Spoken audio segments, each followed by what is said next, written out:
What is it about hummingbirds? Tiny little creatures with iridescent colors and unbelievable powers of flight. They seem almost supernatural. In native cultures all over the Americas, they find their place in the legends of creation. The first Europeans to see hummingbirds were Christopher Columbus's crew. He wrote about little birds so different from ours. Not much of a description, but he was interested in gold and spices, not birds. This is a watercolor-style rendition of a female black-chinned hummingbird.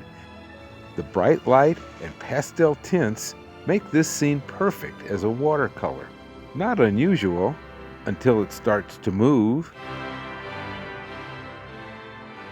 This is an example of how the Monet treatment, making a video look like a moving painting, can enhance the original video. It's brighter, more clear, and often more interesting to watch. It can bring life to old videos shot on tape, like this 23-year-old scene of a broad-tailed hummingbird.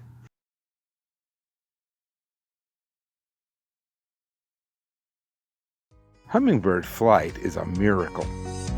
Beating their wings at over 50 beats per second, they can twist them at the shoulder, 45 degrees back on the upstroke, 45 degrees forward on the downstroke.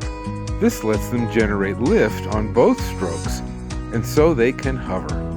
Insects fly like that. It also gives exquisite maneuverability, but pay attention to the tail. These little flying machines are constantly changing orientation, but in order to eat and in order to know where they are in the three-dimensional world of flowers they inhabit, their heads and bills must be steady. So they use their abdomens and tails to guide their movement from place to place.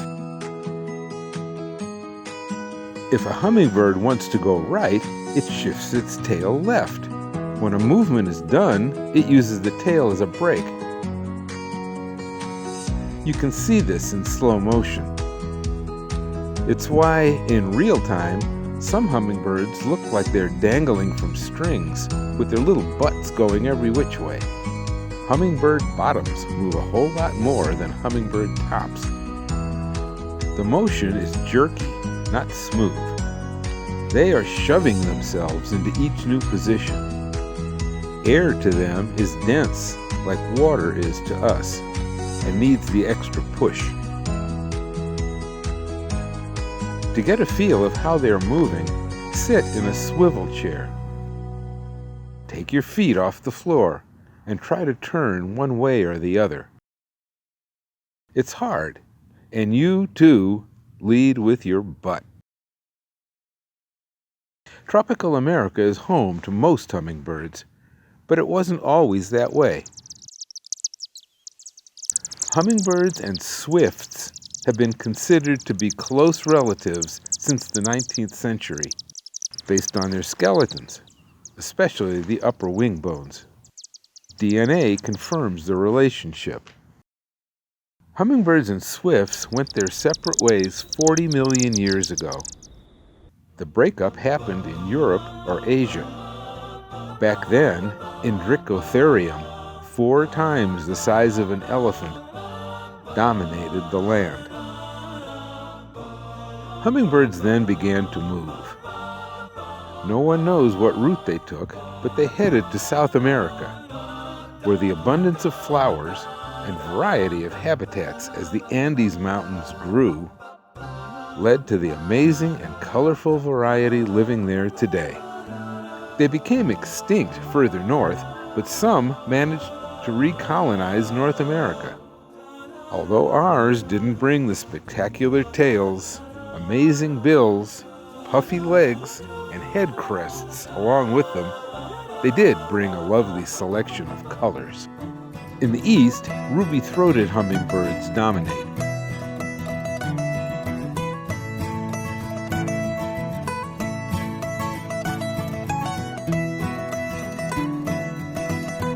The western half of the continent has 5 widespread species.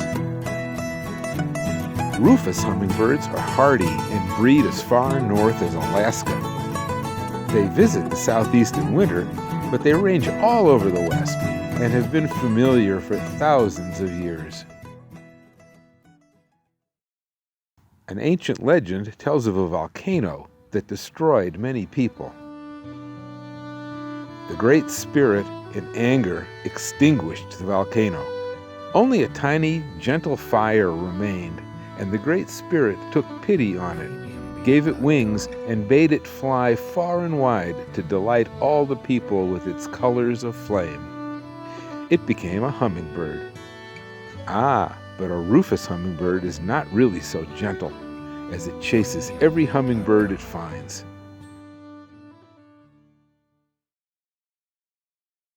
Female rufous lack the fiery color, but are just as in-your-face and aggressive as their mates. The mid-air flight control of these birds is hard to believe.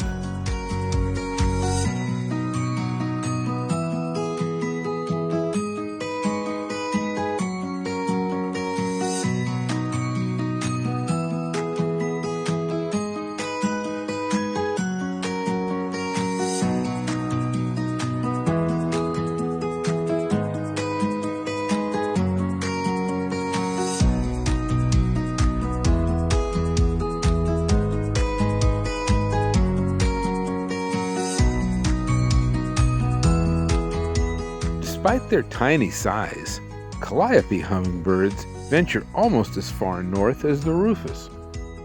They are the world's smallest long-distance migrants.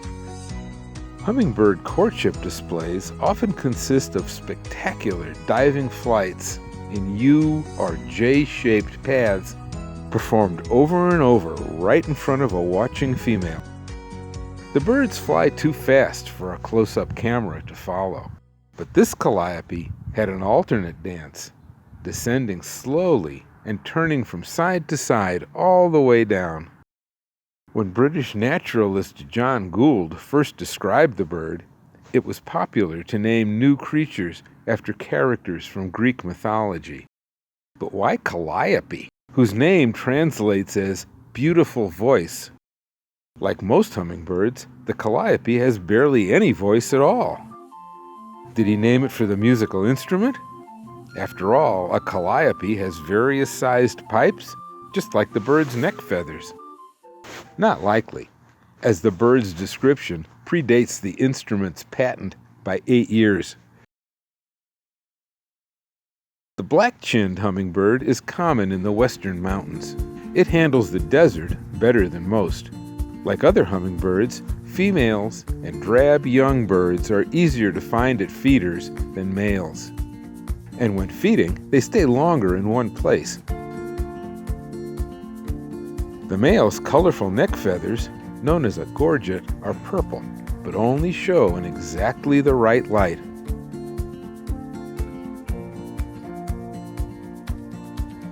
The broad-tailed hummingbird looks like a western version of a ruby-throat. They are not closely related. A red gorget is a common theme in hummingbirds all over the Americas. The bright color is partly dependent on the angle of the sun, but can be effectively controlled by the bird itself and flashed whenever necessary to tell rivals to get out of the way.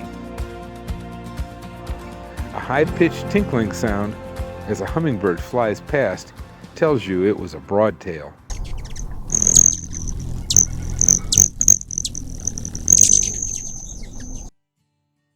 You can identify Anna's hummingbird when you see the shocking red spread all over the face and onto the bird's head.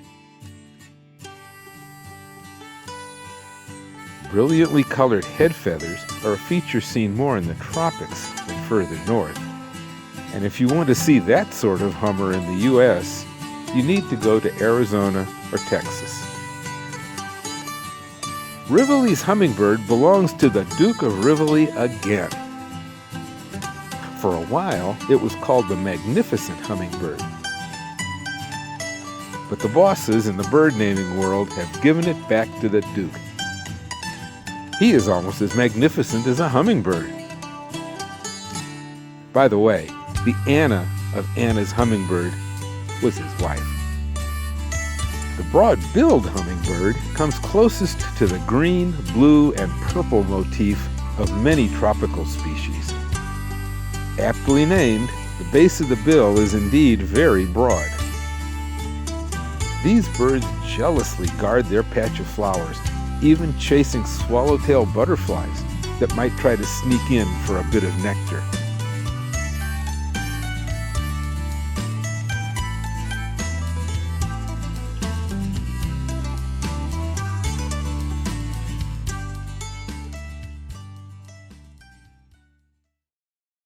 This is a violet-crowned hummingbird. It shares two things with the broadbill. One is a broad bill, and two, they share an almost identical range in Mexico, just peeking into southeast Arizona and southwest New Mexico.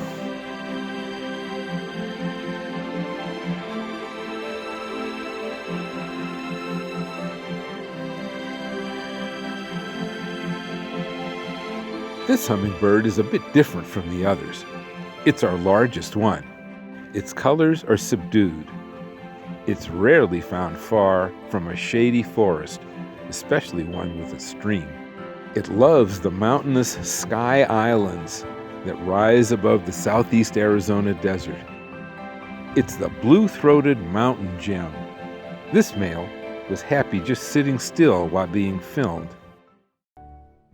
To see a buff-bellied hummingbird in the United States, you used to have to go to Texas. Texas is still the best bet. But in recent years, these birds have begun to winter on the Gulf Coast and in South Florida. They are hard to find, preferring to spend time in dense thickets. This buff belly and the little bug coming to visit were shot in 2005, a sort of golden age for bird videographers. Video cameras used several tiny sensors tuned to different colors, and the potent little sensors raised the power of any lens you put on the camera by 7 times. Listen to the amazement as a young photographer compared the magnification of the video camera with her still camera equipped with a similar lens.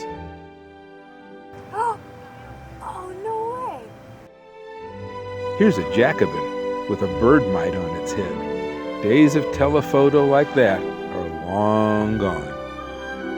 Finally, we have Costa's hummingbird. Many observers consider the little Costas to be the most beautiful of the bunch. The birds in this video sport purple gorgets, but in certain lights they can be magenta, blue, or even green. The English naturalist John Gould, famous for his paintings of over 400 species of hummingbirds, had some trouble with this one.